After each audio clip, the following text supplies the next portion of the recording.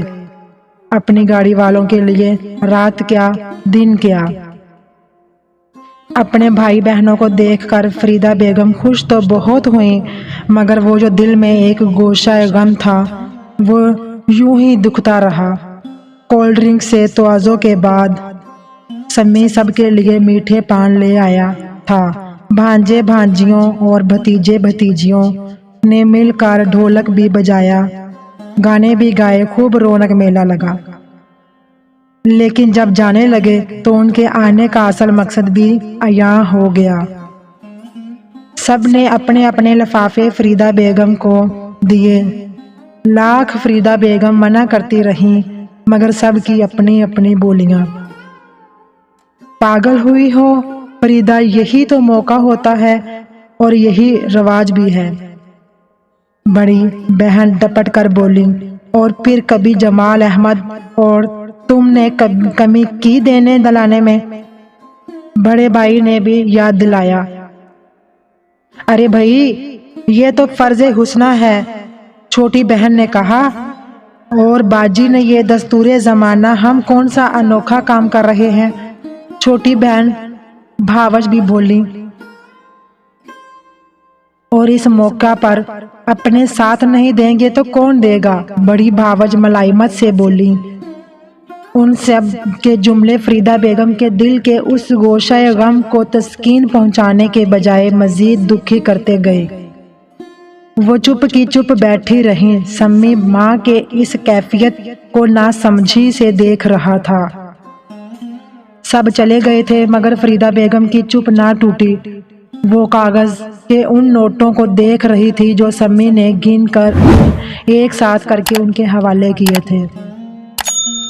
سسرال اور میکے سے تحفتاً آئی ہوئی یہ رقم مجموعی طور پر 2 لاکھ کے لگ بھگ تھی۔ یہ حقیقت تھی کہ جمال احمد نے اپنی سفید پوشی کے باوجود کبھی خاندان میں دینے دلانے میں کمی نہیں کی تھی۔ قرض ادھار بھی نہیں لیا تھا، قرض ادھار کبھی نہ کیا، بس اتنی ضرورتوں کو محدود رکھ کر چلے۔ اکو ایک بیٹا تھا، اس کی تعلیم و تربیت بھی فریدہ بیگم کے سلیقے اور جمال کی سمجھ بوجھ سے بہت اچھی ہو رہی تھی۔ وہ خود ایک سرکاری دفتر میں ہیڈ کلرک تھے۔ دن میں دفتر اور شام کو واپسی کے بعد کچھ دیر آرام کرنے کے بعد اپنی چھوٹی سی پرچون کی دکان کھول کر بیٹھ جاتے، جو گھر کے باہر ہی تھی۔ اللہ نے اسی میں برکت دے رکھی تھی۔ پھر اللہ جانے کیسی ہوا چلی کہ جمال احمد کو فالج اور سینے کے انفیکشن نے ایک ساتھ گھیر لیا۔ آہا! فریدہ بیگم نے ٹھنڈی آہ بھری۔ امی، کیا ہوا آپ کو؟ جب تایا لوگ آئے تھے، جب بھی آپ تھوڑی ہی دیر بعد ایک دم اداس ہو گئی تھی، اور پھر جب خالہ ماموں وغیرہ آئے تو آپ اور زیادہ خاموش ہو گئیں، کیوں؟ سمی ماں کی یہ کیفیت دیکھ کر پریشان تھا۔ بیٹا، یہ پیسے دیکھ رہے ہو؟ فریدہ بیگم نے سوال کیا۔